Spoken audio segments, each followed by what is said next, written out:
A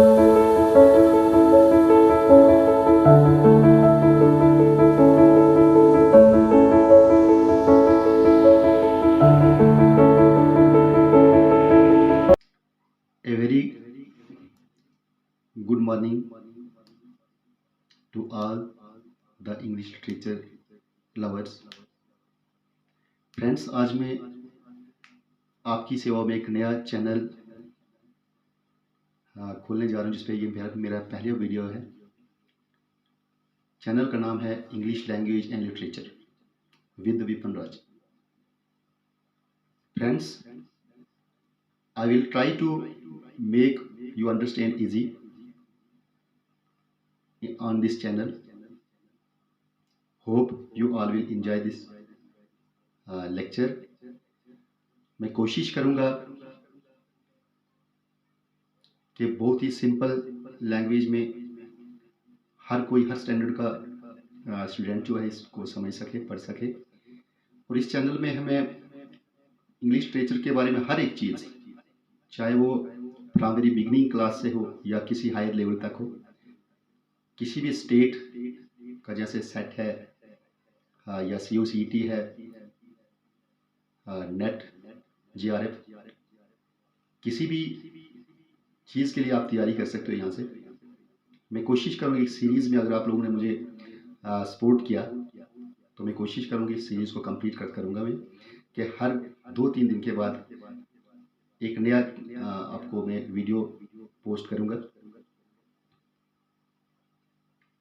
तो friends, ज़्यादा time delay ना करते हुए, बिकॉज वीडियो की लिमिट रहती है और नेटवर्क की प्रॉब्लम रहती है, तो इसलिए हमें अपलोड करने में प्रॉब्लम आती है। तो सबसे पहले एक बार फिर आपका वेलकम करता हूँ अपने यूट्यूब चैनल पे। तो happy learning, learn English language and literature with Vipin Raj. Welcome, most welcome to all friends. आज का मेरा पहला जो लेक्चर है, मैं कोशिश करूँगा दोनों भाषाओं में। I will switch sometime from Hindi to English and from English to Hindi, because बहुत सारे पीपल जो हैं, कुछ ऐसे लेवल से भी बच्चे आते होते हैं जिनको कभी कभी अब पूरा आप इंग्लिश टू इंग्लिश ही बात करें तो they can't understand. So I will try to make each and every one learn with easy way. Friends, today's first lecture is history of origin of English language and literature. आज तक history तो पढ़ी, पर origin के बारे में किसी ने नहीं पढ़ा होगा। What is the factual condition and what makes English originated as a language? Friends, English language is a West Germanic language of the Indo-European language family that is closely related to the Parisian, German and Dutch. In Belgium, this is also called Flemish, and this is family of German languages. As I have given here a pictograph, image of distribution of languages, composition of languages. तो world में, because throughout the world most countries had adopted English as their official language, communication language, and most people, they love it to talk in English, they love to communicate in English while dealing with the foreign countries, their trade, business or anything. There is composition of languages. तो इसमें कौन कौन सी चीज़ें, किस किस चीज़ से किसका कितना इसमें कंट्रीब्यूशन है। जैसे इसमें प्रॉपर जो नेम्स जो हैं कितने 4% है दूसरी लैंग्वेज से भी, from other languages proper names are 4%। Other languages unknown, जिनके बारे में पता नहीं है कि कौन सी भाषा है, the words, some words have been taken from those languages and the percentage is 6%. Greek, in English we have 6% of words taken from Greek language.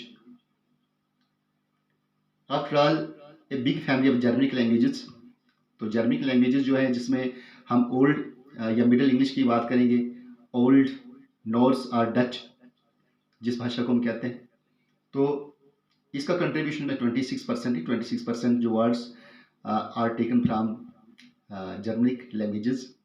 After that, a big part from this German language से भी ज़्यादा language का जिसमें इसमें contribution है, जहाँ से drive किया गया है बहुत सारे वर्ड्स को, कॉमन वर्ड्स को, प्रॉपर वर्ड्स को, या यूजेज में जो वर्ड्स हैं। तो French contributes 29% of its words in English language, जो कि एक बहुत बड़ी काफ़ी बड़ा एरिया आता है इसमें इंग्लिश में। तो French 29%, after that we have Latin, and Latin is also 29%। इसमें दूसरी भाषाओं का, दूसरी लैंग्वेज का कितना कंट्रीब्यूशन रहा है। तो next, English originated in England and is the dominant language of United states, the United kingdom, Canada, Australia, Ireland, New Zealand and various islands are nations in the Caribbean Sea and the Pacific Oceans. It is also an official language of India. हाँ, because हम India से हैं तो India की बात करके we have also a large number of people who talk, speak or write in English, and we have certain communications, official communication also in English language. So it is also an official language of India. The Philippines, Singapore, and many countries in sub-Saharan Africa, including South Africa. English is the first choice of foreign languages in most other countries of the world, and it is that status that has given it the position of a global lingua franca. It is estimated that about one third of world's population, some 2 billion persons, now use English. Friends, there I have also given a pictograph, a picture image of old world languages, language families. You will feel proud the countries you live. आप लोग पाएंगे कि through the world, किसी भी कोने से, from each and every corner of the world, the people will find their languages here. For example, as I have already talked about that, this is Indo-European family, जो इसका root है languages का। तो इसकी डिफरेंट ब्रांचेस यहाँ पे पता चलेगा कि बहुत सारी लैंग्वेजेस जो है कहाँ पे थी, कैसे बनी। एज हम इंडिया से हैं तो इंडियन, आप you will find here Indian language की बात करूँगा कि you will feel proud that you have also contributed a lot in the formation of, in the origin of English language family. As you can see there, that at the left side of this pictograph, the Indian languages, Indian, Iranian, you can see there. As you see, Odia, Bengali, Punjabi, Hindi, Sanskrit, so many Indian languages are given there. After that, you can see Russian, Spanish, Portuguese, German. तो Germany के बारे में हम बात करें, Germany तो family से हमारी इंग्लिश जो लैंग्वेज जो है, they are the people who are responsible for creation of English language. French, Roman,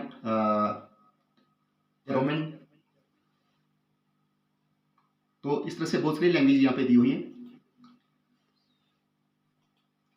Next, I have also given here for making it easy the Indo-European family. तो Indo-European family जो languages की है, इसमें आप देखोगे इसमें कहाँ फ्रॉम 5000 BC से इसमें इसको पिक्टोग्राफ को लिया गया है, वो उसकी हिस्ट्री से लिया गया है कि हमारे पास बाल्टिक सैल्विक लैंग्वेजेस हैं, लिथुआनियन है, लैटवियन है, Russian, Ukraine, Polish, Czech, Bulgarian. So these all parts, these are portions they contribute to making of English. After that we have Germanic. तो जर्मनी में कौन कौन सी लैंग्वेज आती है हमारे पास? जर्मनिक में सबसे पहले हमारे पास English, Dutch, German, Swedish, Norwegian, Danish, Afrikaans, Icelandic language, ये हमारे जर्मनी की फैमिली में आता है। इसके बाद हम बात करेंगे if you talk about Roman family, तो रोमन्स में हमारे पास आता है French, Spanish, Italian, Catalan, Portuguese, Occitan, Romanian, Romansh. तो these languages are in the under the domain of Roman language family. Now we will talk about Celtic language. Celtic, तो Celtic language family में आता है हमारे पास Irish gallic जो है, Scottish gallic और रोमानिक्स। उसके बाद हमारे पास इसी में सेल्टिक फैमिली में ही आएगा वेलिश, ब्रेटन, कॉर्निश। तो ये लैंग्वेज जो हमारे सेल्टिक फैमिली में आती हैं। नेक्स्ट हम चलेंगे अल्बानियन। हमारे पास अल्बानियन लैंग्वेज है, अल्बानियन फैमिली है। तो इसमें बहुत सारे डायलेक्ट्स आते हैं, छोटे छोटे लैंग्वेजेस नहीं, इसलिए उनका यहाँ पे लिस्ट में नाम नहीं दिया गया है। After that we have Greek. Greek अपने आप में खुद लैंग्वेज। अर्मानियन, तो अर्मानियन में एक बहुत बड़ी लैंग्वेज है। After that Indo Iranian. इसमें देखेंगे हम इंडो ईरानियन, जिसमें और लैंग्वेजेस और Indian language also are listed there. Indo Iranian language family में क्या है? जैसे इंडिक, हिंदी, उर्दू, बंगाली, मराठी। अब इसी तरह ईरानियन फैमिली में आती है इंडो ईरानियन जो है। अब ईरानियन फैमिली में इंडो हमने Indo mean belonging to Indian, related to India. तो इंडिया के जो हमने यहाँ पे भाषाएं थी, जैसे हमने बात की इंडिक में Hindi, Urdu, Bengali, Marathi, Armenian, Marathi. After that अब ईरानियन की बात करें हम, ईरानियन फैमिली की, तो फारसी, पश्तू, कुर्दिश, तजाकी। तो these are languages, these are the Indo Iranian languages.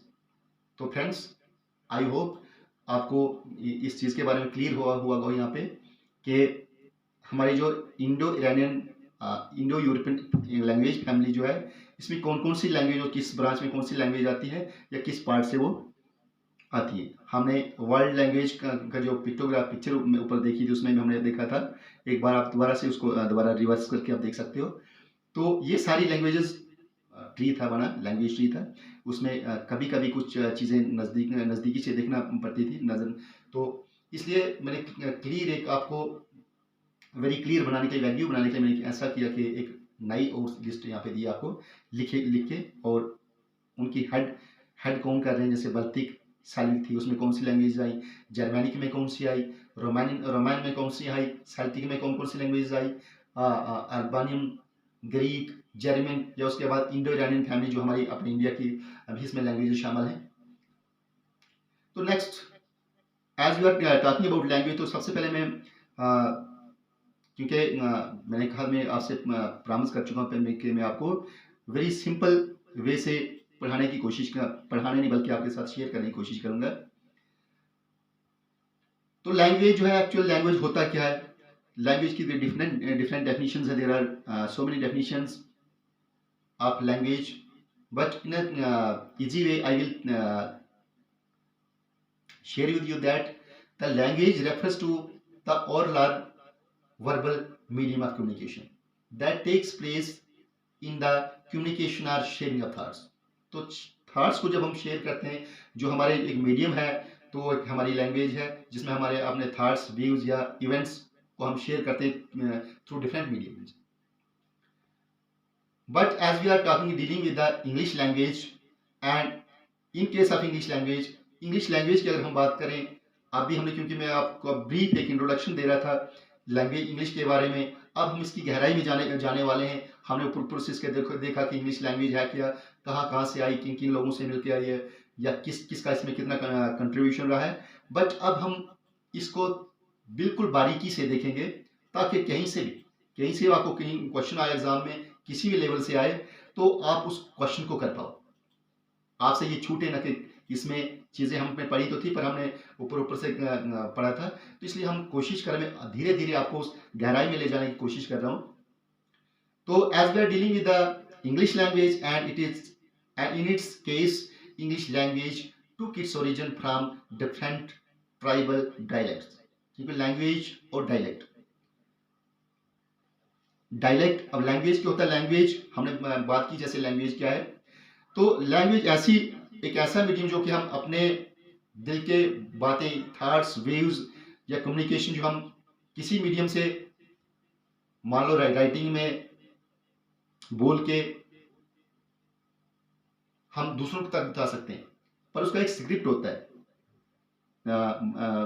Minded that a language has its own script, तो लैंग्वेज का अपना स्क्रिप्ट होता है, उसको हम उसमें लिख सकते हैं। तो अब एक ऐसी भी चीज़ है जैसे there are so many kind of mediums where we can only share through our thoughts through our speech, हम बोल के ही कर सकते हैं, क्योंकि उसका अपना डायलेक्ट हम लिख नहीं सकते, we can't read that, write that, write नहीं कर पाते तो रीड करने का चांस ही नहीं बनेगा, तो दैट इज कॉल्ड डायलेक्ट। अब डायलेक्ट क्या होता है कि एक छोटी सी भाषा है जिसका अपना कोई लिखने का माध्यम नहीं। सो इंग्लिश जो है इसकी ओरिजिन कहाँ से हुई है? It took its origin from different tribal dialects of different parts of the world. Different parts में, दुनिया के different parts, जिसने पहले बात की थी आपको मैंने लैंग्वेज ट्री दिखाया था, वर्ल्ड लैंग्वेज फैमिली का, उसमें हमने देखा कि बहुत सारे दुनिया के बहुत से थ्रू द ग्लोब बहुत से जगहों के लोगों की अपनी डायलेक्ट से, अपनी भाषाएं, लैंग्वेजेस हैं और उनका अपना कल्चर है, तो बहुत सारी हैपनिंग्स हुई जिसकी वजह से इंग्लिश वजूद में आई। तुम आहिस्ता आहिस्ता जा रहे हो साइड उस तरफ कि आई कैसे, तो एक चीज का हमें पता चल गया कि ये language, it was not a language. अब लैंग्वेज नहीं थी, आई कहां से बनी, किस देश में बनी, किस जगह पे बनी, we are going through that study. Friends, मैं आपको कोशिश करता हूं कि मैं पहले आपको चीजें बता देता हूं थोड़ी थोड़ी, जैसे मैंने पहले आपको लैंग्वेज के बारे में बताया और उसके बाद हम गहराई में जाते हैं। In the same way, I will tell you that there were the three tribes who are the main people, who are the main responsible persons, main responsible tribes who contributed in formation of English as a language. Friends, हमारे पास 3 tribes थे, मैं आपको screen पे दिखा भी रहा हूँ। ये जो फैमिली, हमने एक यहाँ पे नक्शा मैप लिया हुआ है, एक पिक्टोग्राफ लिया हुआ है, जिसमें देखो हमारे पास क्या है कि एक जर्मनी जो एरिया है, जर्मन का एरिया जो है, जर्मन एरिया है, इसमें थ्री हमारे पास ट्राइब्स हैं, ज्यूड्स, एंजल्स एंड सेक्शंस। तो these are 3 tribes, main tribes. अब होता क्या है, what happens, they people were habitual of fighting and controlling the territory of other people, other countries, other parts, other countries को उनको वो control करना चाहते थे। So what happens, they crossed this North Sea, the Germanic tribes, three tribes जो mighty tribes थे, ताकतवर थे, पावरफुल थे, स्ट्रांग थे, they crossed the Germanic Sea and invaded Britain. England जो अब जिसको हम यूके कहते हैं, इंग्लैंड उस वक्त उसका नाम जो था उसको ब्रिटेन कहा जाता था, but not BRITAN but BRITON। अब इस पार्ट में ये दे इन्वेडेड, वो हमला कर लेते हैं, वहां पे जाके सेटल हो जाते हैं, और वहां पे क्या हमारे पास कुछ और भी वहां पे ट्राइब्स हैं, जैसे यहाँ पे एरिया जो है वहाँ ब्रिटेन में जब गए वहाँ कौन कौन से मेन एरियाज यहाँ पे, जैसे आयरलैंड था, Scotland, Wales and England. Side by side ये नॉर्थ सी जो है, तो नॉर्थ सी के साथ साथ अब जर्मनी के जो एरिया, इसमें क्या है, हमारे पास फ्रांस भी है।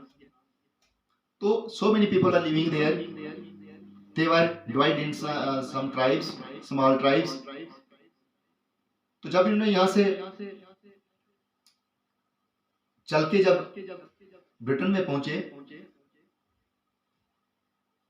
और कहां से, through Denmark and north Germany, इससे वो वहां पे चले गए ब्रिटेन में। तो फ्रेंड्स यही थ्री ट्राइब्स, ये तो हमने जर्मिक ट्राइब्स की बात की। तो there were not only these three tribes, but in that territory of England there were also many tribes, but some of the major tribes of Britain territory. इसमें Britain territory में जो कुछ मेजर यहाँ के अपने ट्राइब्स थे, मैं उनकी बात करूंगा। दे वर पिग्स, जैसे आप तस्वीर यहाँ पे पिक्चर में देख पा रहे हैं, पिग्स, ब्रिटेन्स, एंजल्स एंजल। तो ये पीपल यहां भी थे। फ्रैंक्स, इसके बाद कैंटिश, रोवर्स जो कि लेटन से आए थे। इस तरह से बहुत सारे देयर वर मेनी ट्राइब्स। तो व्हाट हैपेंस, जब लोग एक टेरिटरी से दूसरी टेरिटरी में चले जाते हैं और वहां पे किसी मकसद से जाते हैं, तो होता क्या है, व्हाट हैपेंस देयर, तो नेचुरल बात है, there will be a bloody war, होता होगा। तो you can see at the screen that the history of English language really started with the arrival of three Germanic tribes who invaded Britain during the 5th century. तो 5th century में उनकी 400 something year जो था, उसमें उन्होंने जब invade किया Britain पे, तो आप तस्वीर में देख पा रहे हो क्या हुआ, there was a bloody war going on. तो there was going a big war, bloody war. What happens, जब बहुत सारे ट्राइब्स जो थे आपस में लड़ रहे थे, व्हाट हैपेंस, क्योंकि लड़ाई जंग में ऐसा होता है, कुछ लोग तो मारे जाते हैं, जब और वीक जो होता है उसको हारना पड़ता है, जो हार जाता है वो फिर सरेंडर कर लेता है। तो in the same way these three man जो हमारे पास ट्राइब्स थे, बहुत सारे ट्राइब्स जो है वो वीक हो जाते हैं। Their force was decimated by the Germanic tribes, Angles, Saxon and Jutes. And mainly the time came when these people were only three mighty powers, angels, Saxons and Jews. These remained the mighty powers at the end of that war. And friends, what happens now? Angels, Saxons and Jews.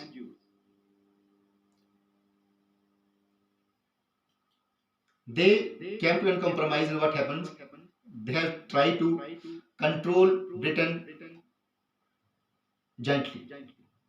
तो तीनों ये मिल जाते हैं, angels, Saxons, ज्यूड्स।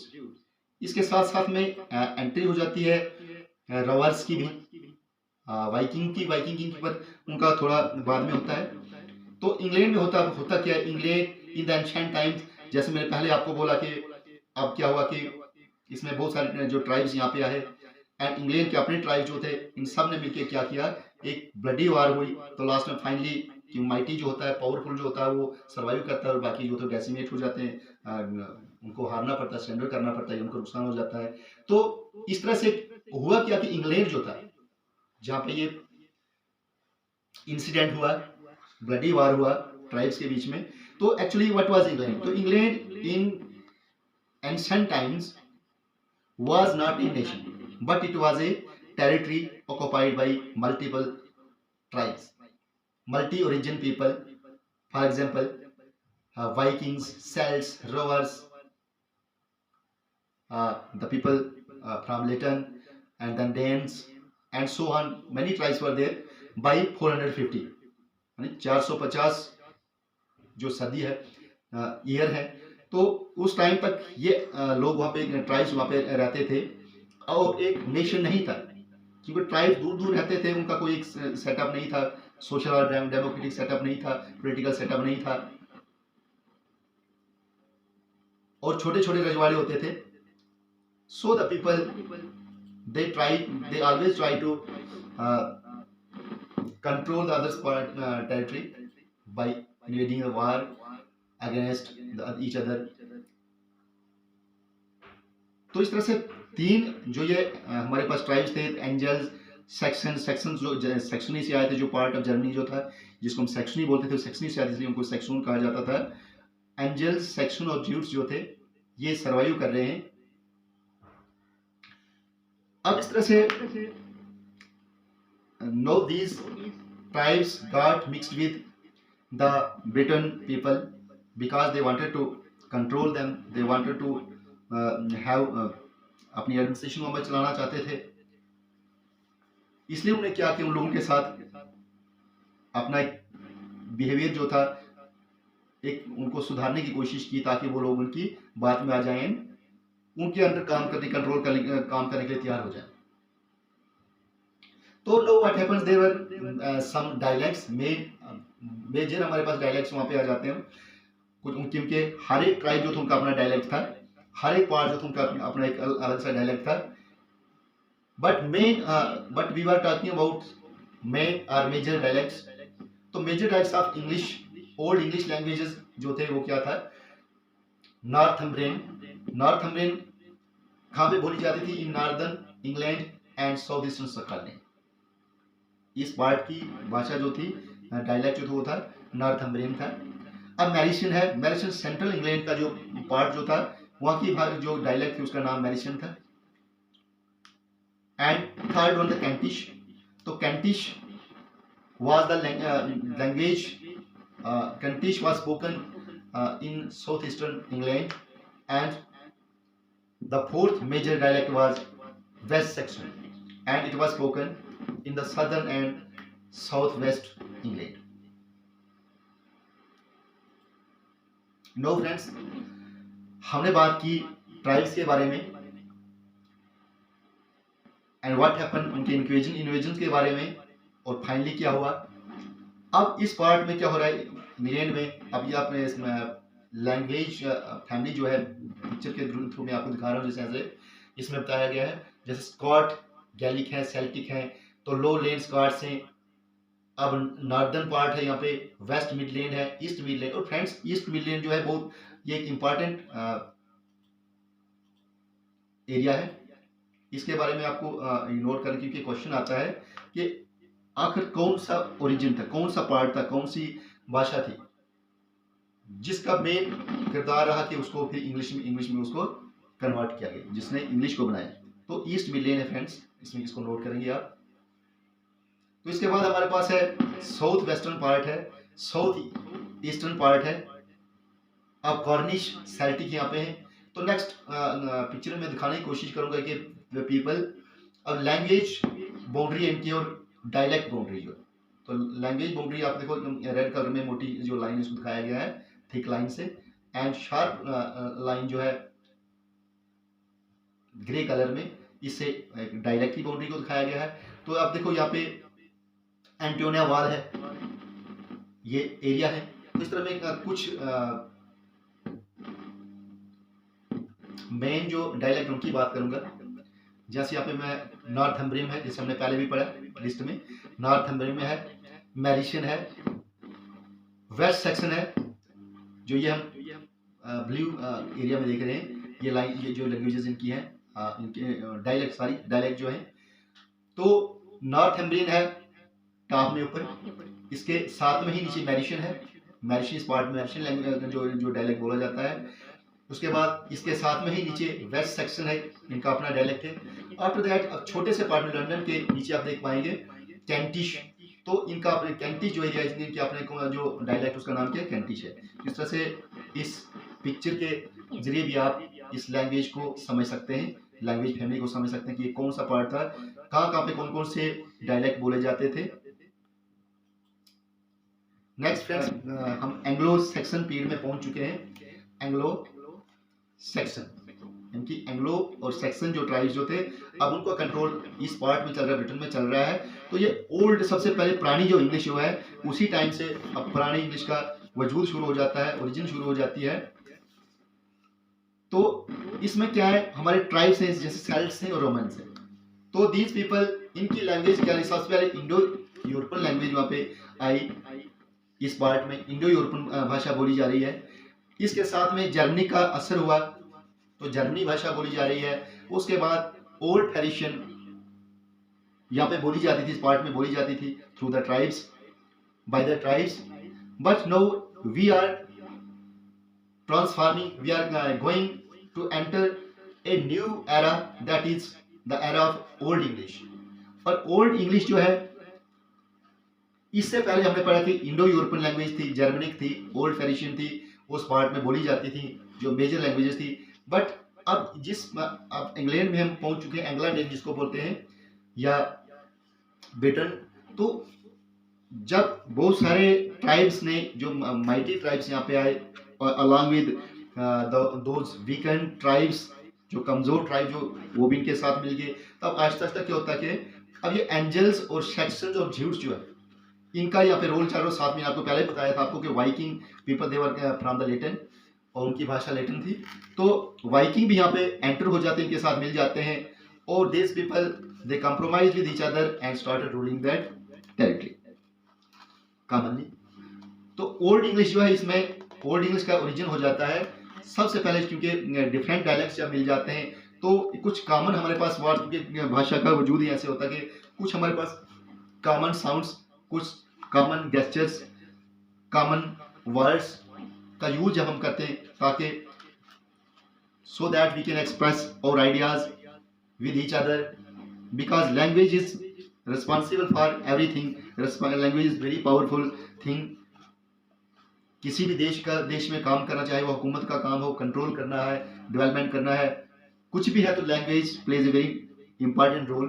तो old English का वजूद वहाँ पे आ जाता है कि कॉमन सी लैंग्वेज बन जाती है, जिसको क्या, क्योंकि मोस्ट ऑफ पीपल बोल रहे हैं, बहुत सारे ट्राइब्स उसको बोल रहे हैं, तो मेजॉरिटी जिनकी बन जाती है उसको क्या बोल रहे हैं, और उसको क्या बोलने जाने लगा, ओल्ड इंग्लिश या Anglo Saxon language.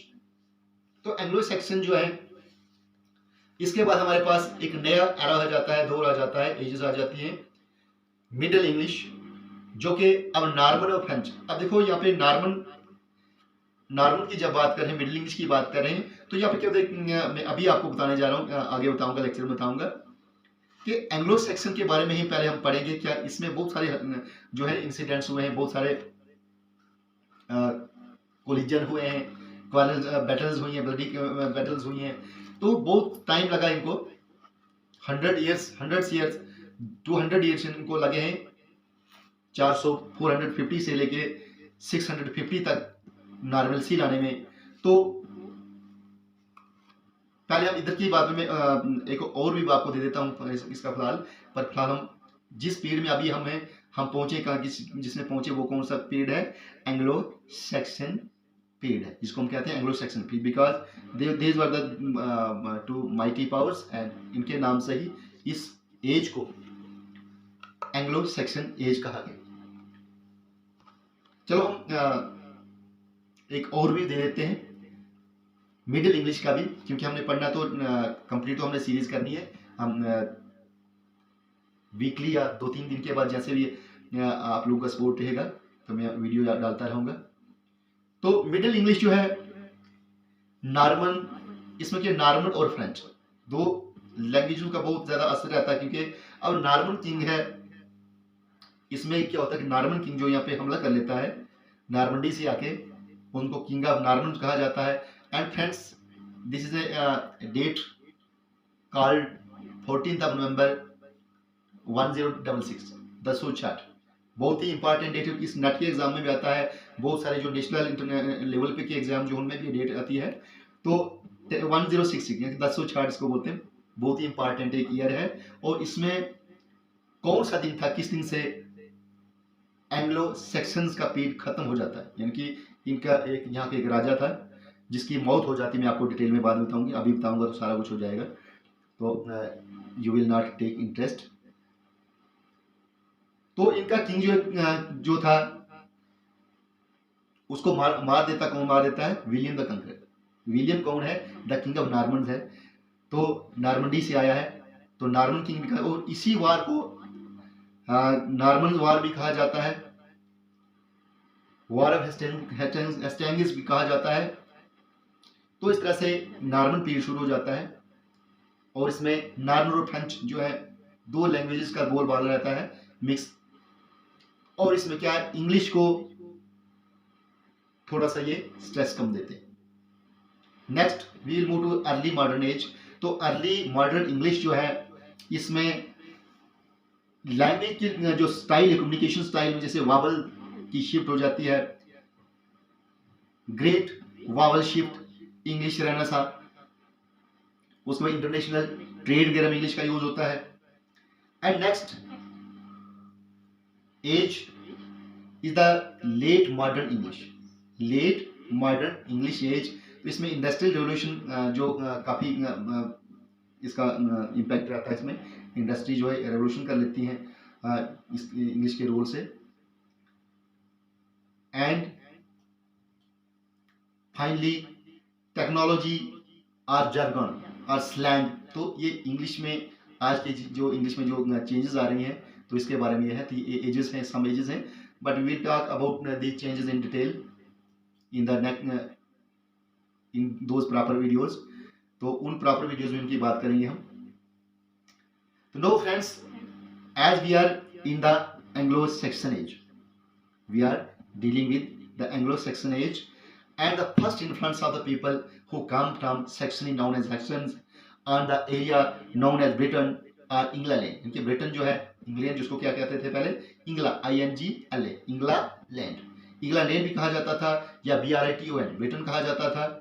And the people who came from Saxony, the people were fighting, होता है जैसे मैंने पहले भी आपको बताया, the people were fighting each other for the supremacy. And why? Because they wanted to claim the control on that territory। उसके territory में अपना कंट्रोल जमाना चाहते थे, उस पर हुकूमत करना चाहते थे। And what happened? The powerful tribe gradually takes the control। और होता यही है कि जो भी ताकतवर होता है, पावरफुल होता है, वही उसका ज़्यादा कंट्रोल रहता है। तो वो ग्रेजुअली अपने जो टेरिटरी उसको एक्सटेंड करता जा रहा है, अपना जो भी है, चाहे वो अपना डायलेक्ट को पे फैला रहा है, अपना तो तरीका जो भी हर चीज़ कंट्रोल फैला रहा है। तो it took almost 200 years to restore peace and normalcy and control in that territory। इस तरह से क्या हुआ कि 200 साल, जैसे मैंने आपको पहले बताया था कि 200 साल लगे इनको, 450 से लेके 650 तक। तो so it was the 650 when peace got restored। तो इस तरह से 650 में बड़ी मुश्किल से, वो भी परमानेंट अभी पीस नहीं है, पर कुछ हद तक peoples they start cooperating each other. तो अब उन्होंने ये ब्लडी वार जो है उनको उन्होंने एंड कर दिया है, अब नॉर्मलसी में रहना चाहते हैं ये। तो finally at that time there were main sound. After that देखो इसमें क्या होता है कि जो हमारे पास ट्राइब जो मेन थी, हमारे पास ट्राइब्स थे, उसके साथ साथ और भी ट्राइब मिल जाते हैं। तो होता क्या कि मेन हमारे पास साउंड लगभग 7 ट्राइब्स हमारे पास जो है पावरफुल ट्राइब्स रह जाते हैं। फॉर एग्जाम्पल जैसे कि नॉर्थम्ब्रियन थे, नॉर्थम्ब्रियन में रहने वाले, वेसेक्स थे, सेल्ट्स थे, पेरिशियंस थे, कैंटीज थे, वाइकिंग्स थे। तो इस तरह से all and these 7 major tribes got finally established in that area। तो ये 7 ट्राइब्स जो हैं वो अपना यहाँ पे कंट्रोल बचा लेते हैं और they start living in a collaboration, cooperation के साथ वहां पे रहने लगे हैं। पर बिकॉज द पीपल, अब उनके खून में ही जब लिखा है कि चुप नहीं रहना है, नॉर्मलसी ने पीस नहीं है, पसंद नहीं है, तो कहाँ रहेंगे चुप। And the first Anglo Saxon king, इस तरह से क्या होता है कि इनका एक पहले जब बारे में क्या किया, डिसाइड कर लिया कि हम क्या कर लेते हैं, पीस से रहते हैं, पीसफुली रहते हैं। तो इन्होंने मिलजुल के क्या किया कि पहला एक राजा जो अपने आप को दिया, the first Anglo Saxon king Ethelbert जो है उसको अपना राजा, अपना किंग जो है स्वीकार कर, एक्सेप्ट कर लेते हैं। And the first Anglo Saxon king got converted to Christianity. अब देखो उसने भी कंप्रोमाइज किया कि उसने अपना जो रिलीजन जो था उसने, क्योंकि majority of people they were Christians, and he thought that अगर मैं इन पे कंट्रोल करना चाहता हूँ, इनकी हुकूमत करना चाहता हूँ, तो मुझे भी इनके साथ कुछ कंप्रोमाइज करना पड़ेगा। तो उसने या बहुत सारी चीज़ों की वजह से उसने अपने आप को भी क्रिश्चियनिटी में कन्वर्ट कर दिया। तो फर्स्ट किंग फ्रेंड्स याद रखने की बात है, point is to noted that तो who was the first king of Anglo Saxon period? तो इसमें कौन था? एथेलबर्ट। किंग एथेलबर्ट उनका पहला राजा था, पहला किंग था। फ्रेंड्स, मैं पिक्चर्स की वजह से आपको दिखाना चाहता हूँ, पिक्चर्स के मीडियम से। देखो यहाँ पे किंग एथेलबर्ट जो है ये कैंट के कैंटिश मैन था, वहाँ पे भी एक किंग था।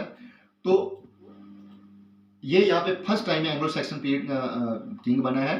तो Ethelbert was king of Kent from about 589 to 24th of Feb 1616। तो इस तरह से ये इसके हुकूमत का ये दौर रहा है यहाँ पे। He was succeeded by his son. अब हुआ क्या कि आहिस्ता आहिस्ता जब माइटी पीपल जो होते थे वही राजा बनते थे, उनका परिवार ही उनके बेटे पोते परपोते आगे बनते थे। तो इस तरह से क्या हुआ कि उसके बाद उसका बेटा जो था एडवर्ड, उसने 616 से 640 तक उसने हुकूमत की। और इस तरह से ये सिस्टम अब चलता जा रहा है। उसके वजह से किंग एल्फ्रेड या एशन बेल्ट, बहुत सारे किंग्स। तो फ्रेंड्स, ये इसमें हम इतने ज़्यादा किंग्स के बारे में पढ़ेंगे क्योंकि हम जो पढ़ रहे हैं हम सोचेंगे हम इस हिसाब से पढ़ेंगे, क्योंकि मैंने आपको ये भी कहा था कि मैं आपको जो भी चीज़ पढ़ाऊंगा क्योंकि वो इम्पॉर्टेंट, क्योंकि बहुत सारी चीज़ें घटनाएं तो घटती रहती हैं, बट जो इम्पॉर्टेंट चीज़ें हैं, जो इम्पॉर्टेंट घटनाएं जो जिनका कुछ वजूद है, जिनकी कुछ रीज़न है, हम वही चीज़ें पढ़ेंगे। तो फ्रेंड्स, इस तरह से हम नेक्स्ट बहुत सारे जो किंग्स हुए हैं, क्योंकि देवर स्मॉल पीपल, उनके दौर में उतना कोई खास कोई नई चीज़ें आई हैं, सामने नहीं आई हैं। तो इस तरह से हमारे पास फर्स्ट एंग्लो सैक्सन किंग जो किंग एल्फ्रेड जो है, किंग एल्फ्रेड जो आप पिक्चर में देख रहे हैं, तो किंग एल्फ्रेड द ग्रेट, उसको ही was the king of West Saxon. West Saxon का भी बादशाह रहा ये from 871 to 866 and king of Anglo Saxons, और एंग्लो सैक्सन्स का भी किंग रहा कब से 886 टू 899। आप इस स्क्रीन का स्क्रीनशॉट ले सकते हैं। तो किंग एल्फ्रेड जो है इस तरह से एंग्लो सैक्सन के पहले किंग रहे हैं। While in Wessex dynasty, King Alfred जो था the only king who had been called the great in English literature in entire English empire in English history। तो इंग्लिश हिस्ट्री में किंग एल्फ्रेड जो है, इनको बहुत ही महान, ये बहुत महान आदमी वहां पे माने गए हैं। स्ट्रॉन्ग किंग इनको माना गया है पूरी इंग्लिश लिटरेचर की हिस्ट्री में। नो फ्रेंड्स, अभी मैं इंट्रोडक्शन जैसे हमने दी, एक ओवरव्यू लिया। Now came the importance of, एक बहुत बड़ी एक घटना हुई इंग्लिश लिटरेचर को बनने में जो रोल रहा। पहले तो हमने पढ़ा ट्राइब्स के बारे में, ट्राइब्स ने हमला किया, इन्वेड किया ब्रिटेन पे। बहुत सारे tribes they were fighting each other because they wanted to have the supremacy और अदर्स कंट्रोलिंग दैट टेरिटरी। तो इस तरह से बहुत सारी घटनाएं हुई and in this way hundreds many 100 years जब पास हो गए, बीत गए, अब होती है हमारे पास एक इंपॉर्टेंट ईयर जो है 1066 in the history of English literature. Friends, ये भी इंग्लिश लिटरेचर में किसी भी नेशनल, स्टेट और नेशनल लेवल के जो भी एग्जाम होते हैं उनमें ये चीजें आती हैं। तो नोट करने की बात है कि 1066 10 चार्ट की क्या इंपॉर्टेंस है। या इसको मतलब हेस्टिंग्स भी कहते हैं या नॉर्मन कॉन्क्वेस्ट भी कहते हैं इसको। तो फ्रेंड्स, इसमें हमारे पास कुछ पावरफुल किंग्स जो थे, जैसे किंग एडवर्ड, इनके जरिए से हम दीज किंग्स, इनकी के जरिए से through the medium of these kings I will try to make a connected story in a chronological order. तो किंग एडवर्ड जो है, Harold Godwinson, William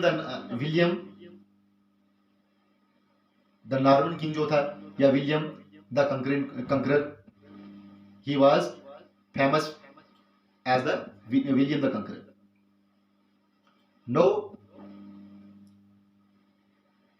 Once again, keep in mind these important kings: King Edward, Harold Godwinson, William the Norman king and William the, और इसी को William the कंकरर भी कहा जाता था। Famous king Edward the Confessor. इसी में फ्रेंड्स किंग एडवर्ड जिसके बारे में हम पढ़ने जा रहे हैं अभी, तो किंग एडवर्ड जो है बहुत ही स्ट्रांग किंग था एंग्लो सैक्सन का। Unfortunately he was childless king. He was famous among his people, अपने लोगों के बीच काफी मशहूर था। He was loved by his people, but to his fortune he was a childless king, so there was no one to hide his possessions after his death. And what happens, Edward the Confessor जो है, तो Norman king William the कंकरर उनके friend होते हैं।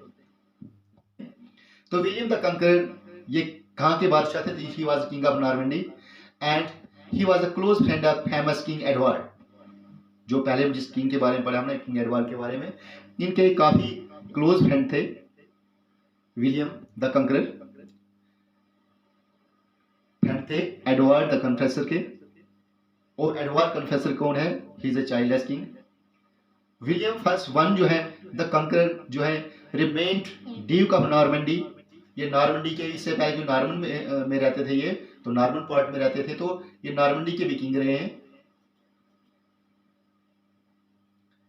From 1035 1035 से लेके जब तक इन्होंने कंट्रोल नहीं किया। मैंने आपको डेट बताई जब इन्होंने कंट्रोल किया finally Anglo Saxon king Harold Godwinson को मार के।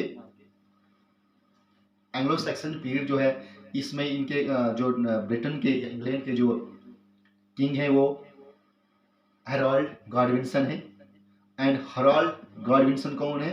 किंग एल्फ्रेड के ब्रदर इन लॉ है एडवर्ड के। और किंग एडवर्ड कौन है? किंग एडवर्ड इंग्लैंड के या एंग्लो सैक्सन पीरियड के किंग हैं, इंग्लैंड के या इंग्लैंड के, या ब्रिटेन भी कहते हैं, ब्रिटेन BRITON।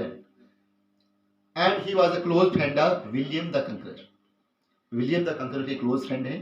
और विलियम द कंकरर जो है कहाँ के रहने वाले? नॉर्मंडी के। He was from Normandy and he was the Duke of Normandy from 1035 1035 से लेके ये वहां के किंग रहे। और कब तक रहे? जब तक उन्होंने क्या किया? ही इन्वेडेड ब्रिटेन। जब उसने इंग्लैंड पे हमला किया, ब्रिटेन पे हमला किया 1066 में। एंड जिस डेट को इन्होंने Edward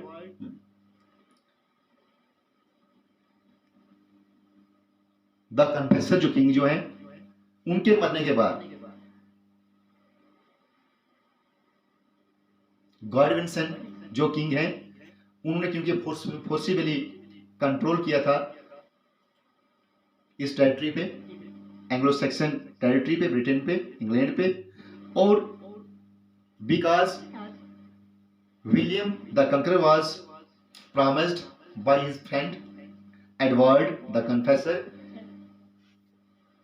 and he asked William the Conqueror to control Britain or England after his death। तो उसकी डेथ के बाद, एडवर्ड द कन्फेसर की डेथ के बाद, एडवर्ड द कन्फेसर ने अपने दोस्त विलियम द कंकरर से ये प्रॉमिस किया था कि मेरे जो भी राजपाट है ये सारा कंट्रोल मैं आपको देता हूँ फ्रेंडशिप में, तो मेरे मरने के बाद आप कंट्रोल कर लेना, आप उसको अचीव कर लेना, कंट्रोल कर लेना। तो होता क्या कि उसका किंग एडवर्ड के जो ब्रदर इन लॉ हैं हैरोल्ड गॉडविनसन, जो कि ब्रदर इन लॉ है किंग एडवर्ड का द कन्फेसर के, तो क्योंकि Edward the Confessor is a childless king, उसका कोई बच्चा नहीं है, तो इस तरह से उसका कोई लीगल हेयर भी नहीं है, तो हैरोल्ड गॉडविनसन जो है फोर्सफुली उस पर कंट्रोल कर लेता है इंग्लैंड पे। तो क्या होता कि इस दौरान why in Wessex dynasty king Alfred the only king who had been called the great in English literature and in entire Europe English history. So what happens? There comes another issue when they started living together. Actually, what happens as the Anglo-Saxons were living peacefully, the famous King Edward, the Confessor, the childless king, he didn't have a legitimate son to heir his throne after his death. He was the friend of Norman King William the Conqueror, the King of Normandy, and Normandy was the territory of France at that time. So he was the king of Normans, or he was called the Norman king. Having no legitimate heir, King Edward the Confessor promised his friend King William the Conqueror to heir his throne of England or Anglo-Saxon land, और England इसको कहते हैं, और so called Britain भी इसको कहा जाता था. तो आफ्टर हिज डेथ उसने उसको प्रॉमिस किया था कि मेरी डेथ के बाद आप मेरी जो प्रॉपर्टी है, मेरी किंगडम, जिसको आप हायर कर लेना. Now what happens when the King Edward the Confessor dies? अब जब मौत हो जाती है एडवर्ड की, किंग एडवर्ड द कन्फेसर जो है, जो एक चाइल्डलेस किंग है, तो his brother in law Harold Godwinson, his brother in law took the control and become the king of Anglo-Saxon Britain. वो कंट्रोल कर लेता है उस टेरिटरी पे और बादशाह बन जाता है, वहां का किंग बन जाता है. On this, William the Conqueror got angry for the promise not fulfilled, क्योंकि उसका प्रॉमिस जो है, वादा जो है, वो तोड़ा गया for the breaking the promise. तो William the Conqueror attacks Harold Godwinson in 1066. Attack कर लेते हैं किस पे? हैरोल्ड गॉडविंसन पे इन 1066 में, which is called the battle of Hastings. तो इसी डेट को, ये जो लड़ाई जो थी, इसी लड़ाई को क्या कहा जाने लगा? बैटल ऑफ हेस्टिंग्स और द नॉर्मन क्वेस्ट, या नॉर्मन क्वेस्ट कंक्वेस्ट भी इसको कहा जाता है, also known as battle of Hastings. And और ये कब, ये खत्म कब हुई? 14 अक्टूबर 1066, जैसे मैं पहले आपको बताया था 14 अक्टूबर, ये जो डेट है इंपॉर्टेंट डेट है. When William the Conqueror or the King of Normandy and all were fighting with Harold Godwinson and the Anglo-Saxon king. तो Anglo-Saxon king Harold Godwinson पे जब अटैक हो रहा था उसकी टेरिटरी पे, तो उनकी जो आर्मी जो आपस में जो लड़ रहे थे, they were fighting a bloody war. But Harold was also a strong king. He was a powerful king, and it was not so easy to defeat him. And what their armies do? King Harold, as he was a strong man, William, the Norman king, planned so wisely against him. अब William the कंकर को ये पता चल जाता है कि Harold गॉडविंसन को हराना या उसको मारना इतना आसान नहीं है. तो ही प्लान्स, एक प्लान कर लेता है बहुत wisely. He calls an army of archers.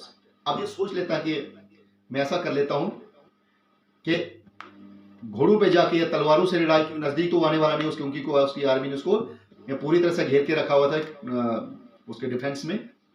तो एक आर्मी ऑफ आर्चर्स को बुला लेता है, धनुष्बाण वालों को, तीर कमान वालों को बुला लेता है. But the Anglo-Saxon king Harold was kept in strong protection of Anglo-Saxon army. उनकी आर्मी के स्ट्रांग प्रोटेक्शन उसको रखा जाता है. उसको आयरन के शील्ड्स पहनाए जाते हैं, हेलमेट्स पहनाए जाते हैं, पैड्स आयरन के पहनाए जाते हैं, ताकि उस पर कोई एरो कोई उस पर असर न करे, and so the arrow could not harm him. So what happens? William the Conqueror, he thought that his mission will not be succeeded. So he calls a team of drummers, drum beaters, ढोल बजाने वालों को बुला लेता है, वहां पे बुला लेते, इनवाइट करता है. Who started beating and playing drums. वो क्या कर लेते हैं, जैसे कहीं भी कोई खुशी का मकाम होता है तो ढोल बजाए जाते हैं, बीट किए जाते हैं, लोग नाचते हैं, चलाते हैं. तो इसी तरह से in the same way technically plan किया हुआ है वो एक फॉल्स से क्लेम कर लेते हैं। फॉल्स क्लेम कर लेते हैं। क्या फॉल्स क्लेम कर लेते हैं? विलियम द कंकर के जो आर्मी है वो चलाना शुरू कर लेते हैं। वो ढोल ड्रमर्स जो है बीट करते हैं, ड्रम बीट करते हैं, और वो फॉल्स क्लेम करते हैं, झूठा क्लेम कर लेते हैं कि उन्होंने हारल्ड गाडविनसन को मार दिया है। और ये बात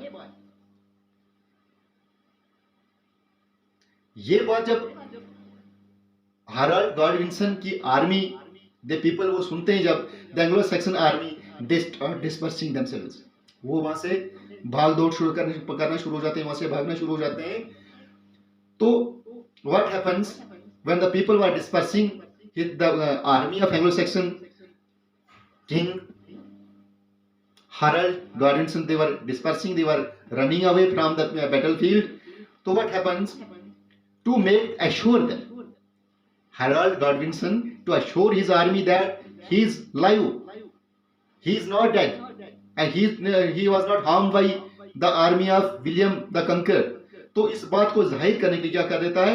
He opens his helmet, he unveils his helmet, and at the same time, because the Williams team of archers, they're waiting for unshielding or opening of his shields.